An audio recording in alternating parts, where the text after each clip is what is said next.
When war broke out in the Middle East, Ukraine made an offer to its allies. Let us use our experience to help you. Some have already accepted and put Ukraine's combat-tested knowledge into action. Others have notably rejected offers of Ukrainian assistance. But this isn't just a matter of countries saying yes or no to interceptor drone sales. There's an obvious contradiction at play.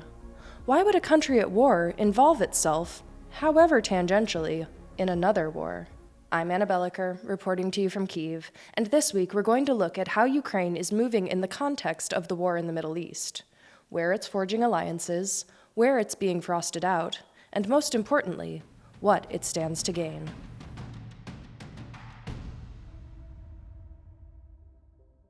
The war in the Middle East officially began on February 28th, when U.S. and Israeli forces launched strikes on Iran, which were quickly reciprocated with strikes on Israel and U.S. bases across the Gulf.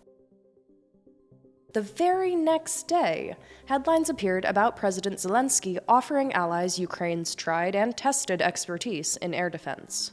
The offer was framed as practical and immediately beneficial to all parties.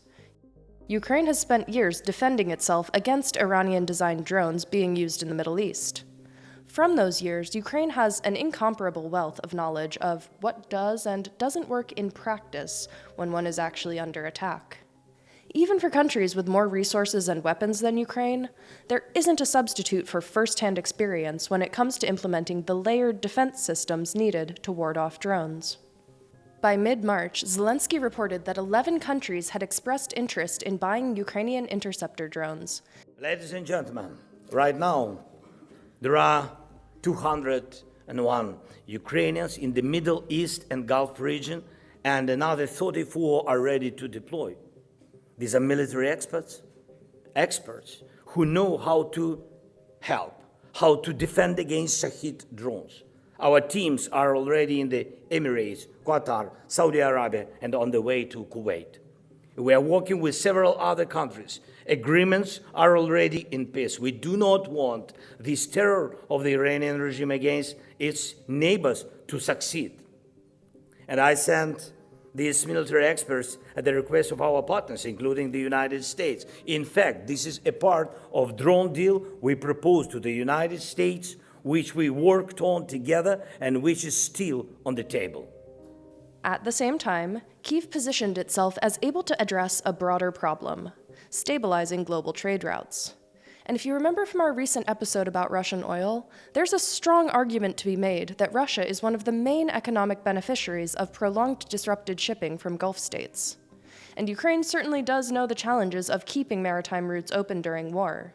As Zelensky said just this week, it's the experience of unblocking the Black Sea corridor amid Russian attacks that makes Ukraine uniquely qualified to weigh in on this matter.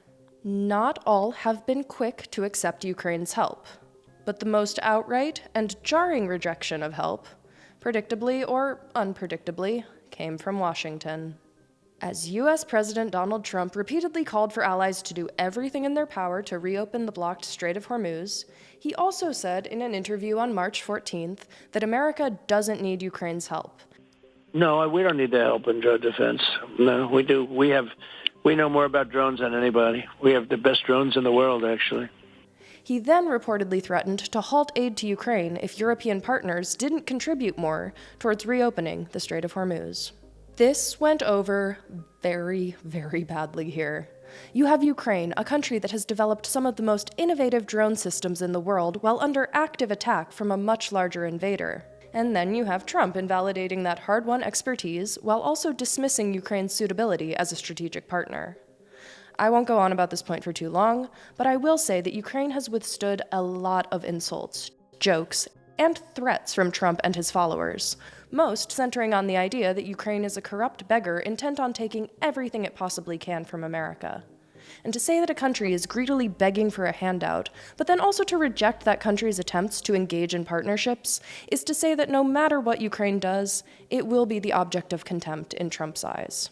It's likely because of this rejection of help by Washington that Kyiv has pursued bilateral partnerships with countries in the Middle East itself. The UAE has been one of the most receptive to Ukraine's support, particularly in regards to developing and implementing air defense. President Zelensky also met with the leaders of Jordan, Turkey, and Syria, the latter being particularly notable because of the country's historic allegiance to Moscow under former dictator Bashar al-Assad. These meetings centered on defense and regional security, and did allow for the mutual diplomacy that Ukraine had hoped for. We spoke with Yorhi Tihi, spokesperson for Ukraine's foreign ministry, to find out what exactly the goals are from here. Почну з подій в Ормузькій протоці, довкола Ірана, Близького Сходу. Ви бачили сьогодні зранку позицію України, достатньо оперативно ми висловили. Міністр Андрій Сибіга заявив, що ми вітаємо угоду між президентом США Дональдом Трампом і іранським режимом щодо припинення вогню і розблокування Ормузької протоки. So Ukraine has, over the past weeks, in the aftermath of the escalation in the Middle East, Ukraine has, we think, profoundly changed its image, its positioning, its role in the Middle East and in the Gulf more specifically, because Ukraine was the country that provided assistance very quickly. Not only words of solidarity and support, as many other countries did, but some very practical and some very tangible assistance. We saw a lot of gratitude coming from the Gulf countries toward Ukraine because of this decision. And this is why President Zelensky was the first European leader who came to the region. He had a historic tour over the region. He concluded several security agreements with the countries of the region. We're talking about long-term cooperation, 10 years and then more than 10 years. Covering security, cooperation, joint production, drones, air defense, so all of the defense, area of agreements. We're talking about framework agreements, which will pave the way for defense ministries to work toward each other together, and then open up the possibilities for private sector, for our companies from the defense industry to cooperate, jointly produce, sell, share, and so on and so forth. Of course, under the state control. So we see this as a strategic breakthrough in this region, but also other regions watch this closely. So they draw conclusions from Africa to Asia and Latin America. They see how Ukraine can play a role of a security partner, not just a country asking for donations. And this is probably a profound change that shifts the image of Ukraine and our role geopolitically. Ukraine sent over 200 experts to Gulf countries who were providing comprehensive assistance, meaning both the immediate threats that were from Iranian drones to some long-term, to laying groundwork for longer cooperation, meaning assessing the air defense systems of that countries, providing expertise in how we build a sustainable and long-term protection for those countries. Teams are, by the way, still working there as of now. They will continue to work, and you will see more agreements in the coming weeks. At least we are working with some other countries too. Right now it's all about air defense and security cooperation, but there are more areas than that. It's also about logistics, energy, and cooperation is reciprocal, so it's mutually beneficial. It's not only about Ukraine assisting or providing something, it's also about what Ukraine gets in response. So it's all very practical and pragmatic on our side. President has already concluded the agreements on diesel for Ukraine because we need this. We need to be safe. Our people need to be safe with energy supply. We are talking about some broader energy agreements of how Ukraine can get sustainable supply of energy to provide our own needs, especially given the Russian terror. Plus, of course, the exchange of defense assistance. So it's also a two-way street potentially, and we are working on that. We've laid out what's happened so far. We've heard what Ukrainian officials are hoping for next. But we haven't addressed several large elephants in the room. How much can Ukraine really offer others while it's still fighting its own war? What exactly is the mechanism by which Ukraine would supply allies with defensive weapons while it's still defending itself? And how likely is all of this to come to fruition? And what are the risks of it failing? But before we go on, I'd like to thank all the people that make all of this possible, no matter how crazy the world gets. Behind our frontline reporting, newsletters, war crimes investigations, and shows just like this is a community of more than 28,000 people around the world who believe in the future of independent Ukrainian journalism and are taking action today. If you'd like to find out more, there will be a link to our membership page in the description below. I'd also like to thank everyone who donates directly via YouTube. Your support is so appreciated.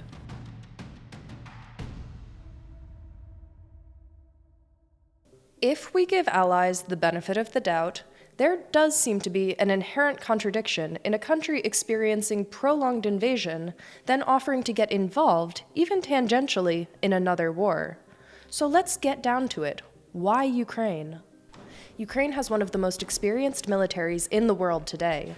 Unlike larger superpowers like the US, where only a tiny percentage of enlisted soldiers have combat experience, Ukraine's armed forces have operated continuously under high-intensity conditions over years.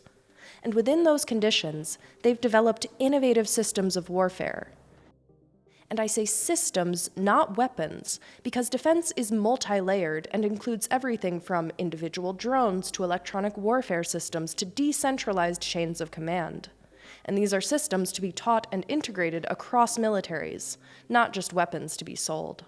However, one weapon in particular has been at the center of talks in the last month: Ukrainian interceptor drones, which were developed specifically to counter Iranian-style Shahed-type drones. Already, there have been reports of those specialists sent in the first weeks shooting down drones with Ukrainian interceptors, which are relatively low cost, usually between $2,000 and $3,000 apiece. If a Shahed drone costs around $20,000 and a Patriot interceptor missile is $4 million, you can see how a couple $1,000s per interceptor comes out to a pretty good deal. And for the Ukrainian companies selling these interceptors, there's potential to make much more money on the international market, which would in turn fund Ukraine's defense. So on the surface, this seems straightforward. Interceptor drones are proven to work, and Ukrainian companies are ready to ship them off. Everyone wins, right? But in researching this story, it became clear that there's an internal struggle occurring in Ukraine between the defense companies and the government. Wartime restrictions have thus far prevented Ukrainian drone companies from selling to the international market.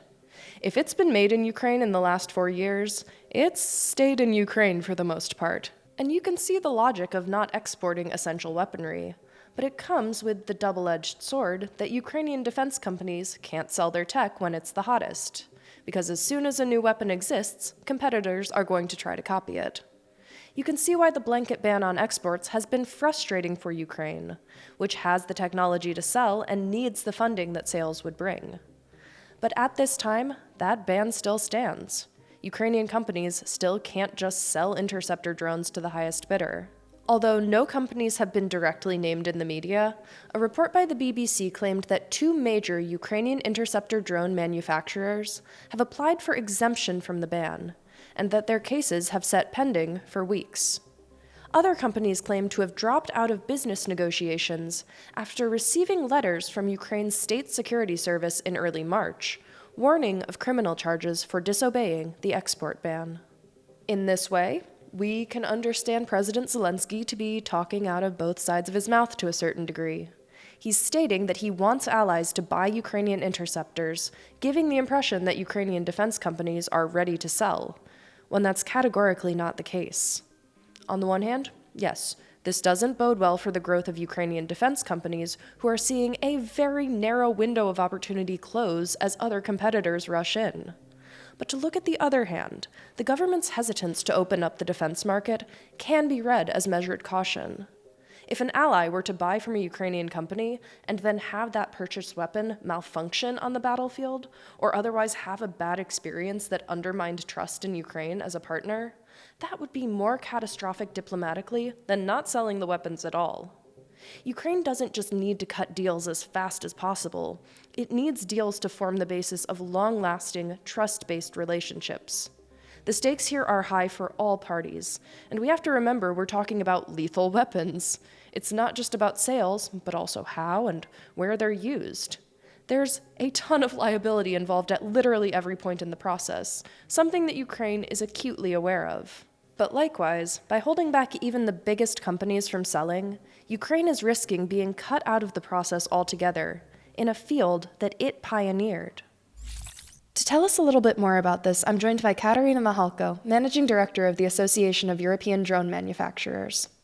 So can you just explain for someone who maybe doesn't know, what is Ukraine's current policy on exporting defense tech? So in Ukraine, we have a special branch called export regulator, actually, in Ukrainian DSEC. And this branch is responsible for the current export policy for all items which should be regulated by the government and according to international law.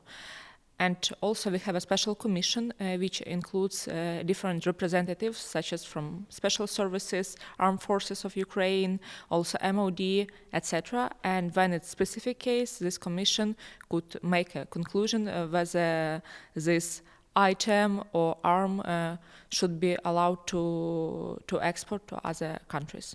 And as well, during the full-scale war, Office of the President created special programs called Build with Ukraine and Build in Ukraine. And these programs, they allow producers actually to start production lines with other partners from European Union, and also to localize some technologies inside Ukraine along with other partners. So it's new models which allow our producers to cooperate with international partners in terms of production lines of arms. Got it. And you kind of touched on it, but can you explain a little bit more about why it's so important that Ukraine is able to sell this tech now in 2026, both for Ukraine and for its allies? Export of drones is important for many reasons. First of all, it's stability for our industry. Because when the industry could sell abroad, could have international deals and contracts, it's predictability for companies. And as Ukraine is limited with governmental budget and could not procure 100% of our production capacities, it's a bad scenario for producers who are successful in their technologies not to be allowed to work internationally. But in terms of geopolitical matter, and security of European Union and other countries in the world, it's also important to implement Ukrainian experience. So it's not only about physical products itself, it's also about Ukrainian experience how to implement drones, how to get the feedback from the front line and integrate it into the R&D process. So not only drones should be exported abroad, but also Ukrainian expertise. And Ukraine should gain resources and support from the partners because of the export of this expertise. And this way, Europe should be protected using Ukrainian experience. Ukraine could get more resources for its own protection, and also it's important for Ukrainian industry to be integrated into European Union defense frame, because Ukraine in Ukraine, we see ourselves as a part of European Union. So for us, European integration, it's a very important point, also in terms of export of arms. And we as an industry, we see an opportunity on this matter to be more integrated with our partners in EU frame. I mean, you kind of already answered my question, which was, what could strong investment in Ukraine do? What kind of defense industry could it build both now and in the future? It's actually a historical chance for Ukraine to develop this technological industry, to gain resources, investment, and to be a stable partner for our allies in order to gain funding that way to rebuild Ukraine. Because long term, we first of all should be integrated into European Union. Secondly, we should rebuild our country, and we will need a lot of money for that. And defense tech industry could and should provide these resources to Ukraine in the future. And that is why it's important today to start this process for our producers to be capable of working with this type of deals compliance partners, and also to be capable of working with EU states, which have their own particular regulation according to arms. And if we start today, tomorrow, producers will be capable of selling these solutions and gain resources for Ukrainian future.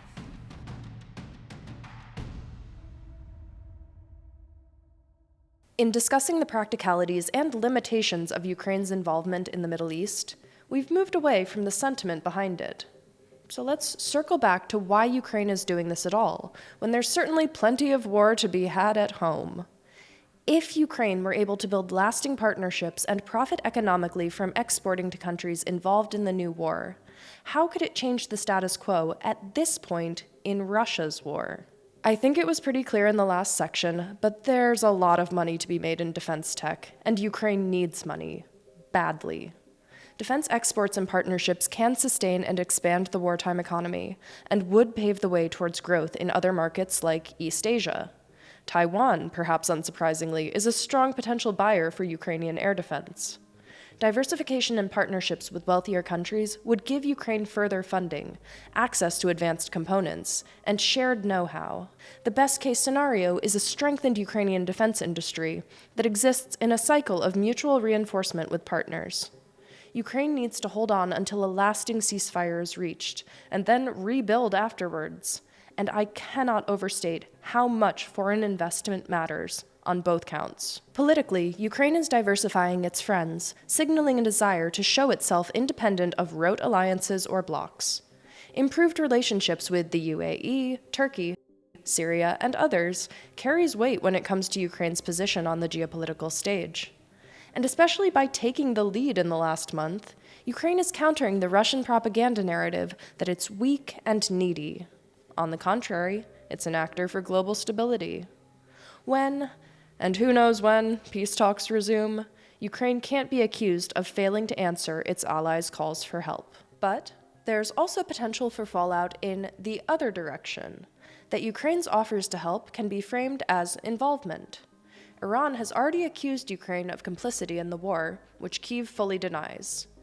And just to be clear, the largest historical supplier of drones to Russia said that it was illegal for Ukraine to send drone specialists to the Middle East. Russia has echoed these claims, saying that Ukraine is just a proxy force in the war. Neither of these condemnations are especially surprising, and neither is too alarming, but they underscore the narrative chaos of global conflicts. Even those on Ukraine's side question whether engaging with the war in the Middle East risks drawing attention away from Russia's war. Optics matter, and Ukraine's primary objective remains defending itself. But that's why I've reiterated several times that in an ideal scenario, new partnerships build the foundation of Ukraine's long-term defense, not detract from it. Again, that double-edged sword. Ukraine needs these partnerships to be built yesterday, but there's essentially no room for mistakes or scandal. Things have to go right, or Ukraine risks devastating reputational damage. Whether you think Zelensky's government should fully open the market or not, you have to acknowledge the stakes. We've gone over the bilateral talks, the interceptor drones, the potential rewards and risks of reopening Ukraine's tech market. We've looked at all of the practical reasons countries should want Ukraine's help, as well as the lengths and limitations of what Ukraine is able to give at this time. But what we've largely missed in this story is the human element. Ukraine is offering support to its allies, but in service of a broader goal: stabilizing the region against the Iranian regime, which is closely aligned with Moscow and holds the Iranian people in an isolated authoritarian state. At the end of the day, liberating the people of Iran and ending the war should be the goal of every NATO-friendly country participating in the conflict in any way.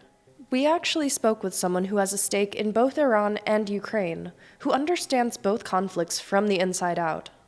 Iranian musician Ramin Gadarian was kind enough to welcome us into his home in Kyiv for a conversation. Як ви опинилися в Україні? Як давно? Чому? Я з 99-го року щоб навчився в Україні в консерваторії музична Національна музична академія України, Київ. Це на піаніста я вчився і до 5-го року. Закінчив в 5-му році і тут живу далі. А чому, як взагалі, чому тут опинився? Тому що в Ірані на той час класична музика була не дуже розвита. І нам казали в той час, у вас два вибори, чи в Москву, чи в Київ. Школа, дуже крута школа, а батьки, слава Богу, вибрали Київ на той час. Тому і ми сюди приїхали, і я вже з першого дня відчував себе як вдома, якщо чесно. А за цей весь час чи ви поверталися? Ні разу. Я всім казав, що якщо почнеться, всі казали, що там почнеться. Я казав, що 21 століття, ну хто буде танками напасти на когось, ну таке вже. Всі казали, з всього миру, з світу мені дзвонили, казали, що починається, збирайся. Я казав в шутку, скажімо, так? Якщо почнеться, я нікуди не поїду. І почалося, і я нікуди не поїхав, ні разу. Ви вперше почули про те, що там Росія запускає по Україні іранські дрони. Так. Як ви взагалі, що ви подумали? Ну, це дуже страшно. В яку країну ви виросли, ви рахуєте другу родину. Для мене навіть Україна вже перша родина, тому що я тут 27 років живу, а в Ірані я лише 17 років. Тобто тут я більше знаю народ, більше знаю міста. Ну, я тут вирос, скажімо, так? І дуже було страшно, якщо чесно. Тому що, ну, знову ж, нападає одна твоя родина, скажімо, на другу твою родину.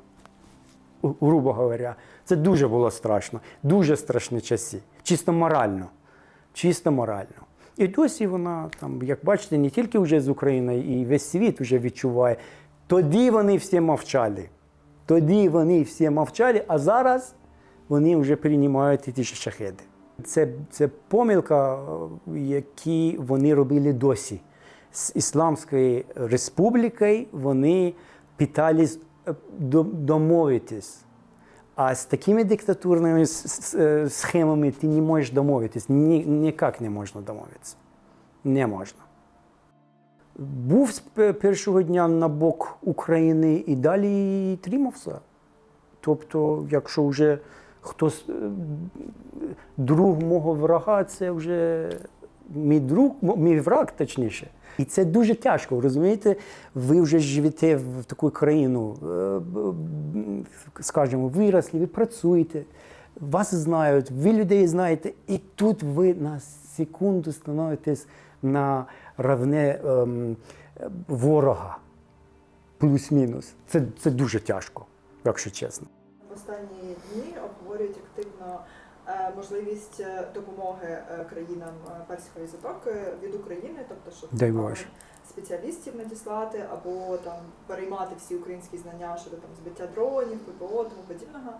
Чи чули ви щось про це і що взагалі про це думаєте? Я кажу, дай Боже, щоб все було нормально.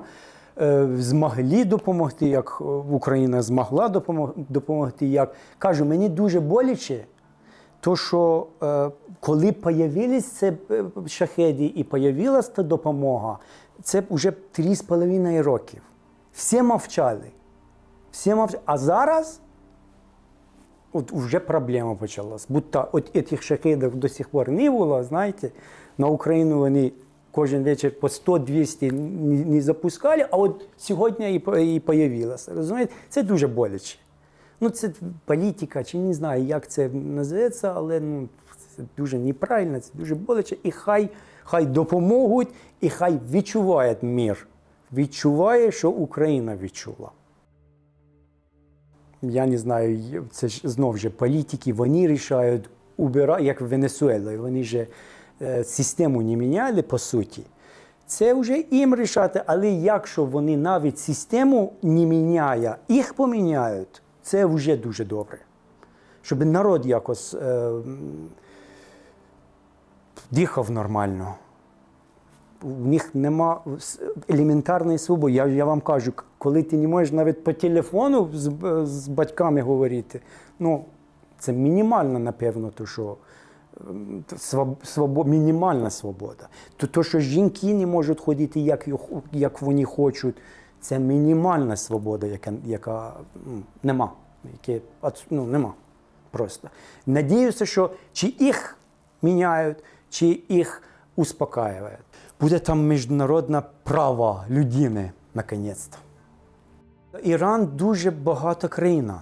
Дуже багата країна. Там все є.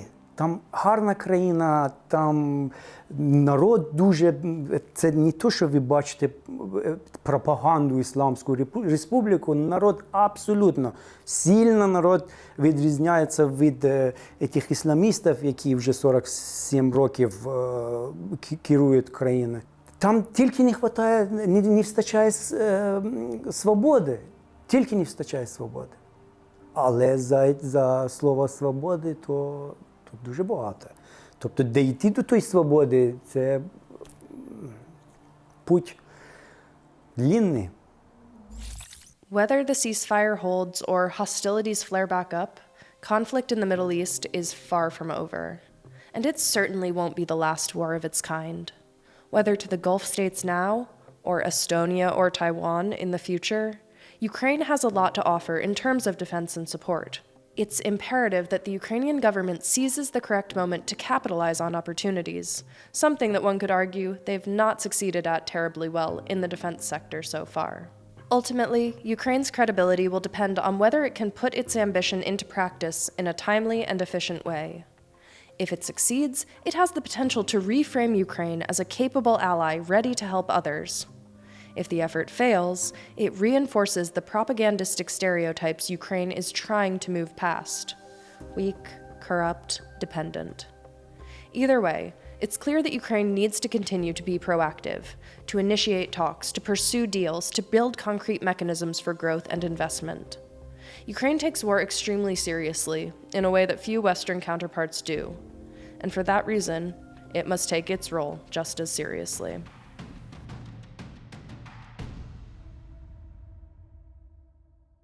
So our member question this week is from our community member Radzi. The question is, since Ukrainian forces disabled the last ferry in Kerch Strait, is the bridge the only route now, or are there other types of seagoing vessels picking up some of the load? And the short answer to this is we do not know. There are no reports of alternative vessels being used, and if they exist, Russia's doing its best to keep them secret. But the important detail to note is that the recently destroyed ferry was specifically a railway ferry and was designed to carry large military equipment, so it's not guaranteed that other vessels would even be capable of loading or sailing with that kind of cargo. At heart, I repeat, we don't know all the contingencies Russia may be using, but this isn't the kind of ferry whose contents can be automatically redistributed to other boats, and its destruction is definitely a win for Ukraine. That's all for this week. We'll be back next Sunday with more news from Ukraine. If you appreciated this video, please consider becoming a member of the Kyiv Independent community. It's truly thanks to viewers like you that we can do this work, and we're so grateful for your support. Thanks for watching. I'll see you next week.